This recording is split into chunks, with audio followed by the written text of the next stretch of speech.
The Egyptian parliament has voted for a motion which calls Israel the first enemy of Egypt. The text, approved by the parliament's lower house, calls for the expulsion of Israel's ambassador to Cairo and recalling of Egypt's envoy to Tel Aviv.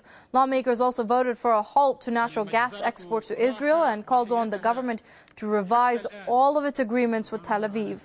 The parliament is dominated by lawmakers from Islamic parties. Egypt used to be Tel Aviv's closest Arab ally under ousted dictator Hosni Mubarak. However, anti-Israel sentiment has sharply increased after the revolution in 2011, which toppled Hosni Mubarak.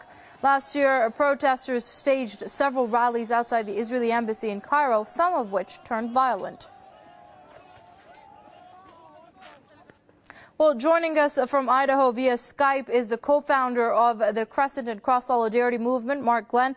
Many thanks for joining us here on Press TV. Now, how significant a diplomatic gesture is this in terms of the rise of a new post-Mubarak Egypt, in your opinion?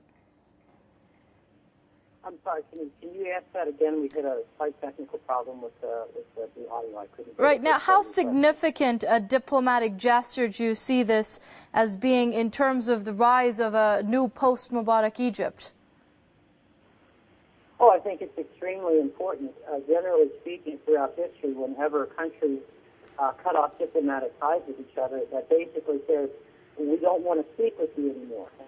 I think that this is extremely significant, particularly in light of the fact that Egypt is the first Arab country to sign a peace agreement with Israel and to recognize her as a political entity. So in that regard, it is extremely significant, and I can only hope that those in power in Egypt will follow up with this by forming powerful alliances with countries such as Russia, because the United States obviously is not going to help these people out if they're not going to honor the peace agreement with Israel, the 1979 Camp David Accords.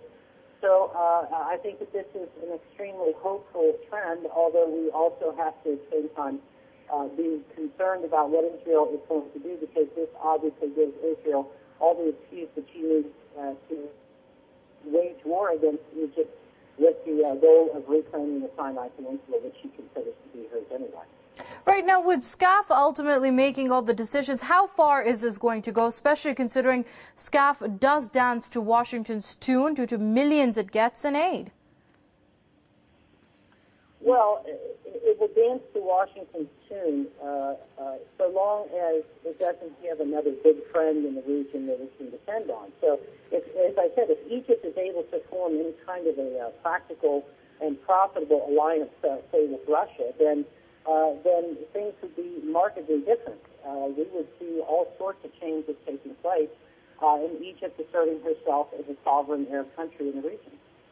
All right, we're going to have to leave it there. That was the co-founder of Crescent and Cross Solidarity Movement, Mark Glenn, joining us via Skype from Idaho. Mr. Glenn, as always, we thank you for your insight here on Press TV.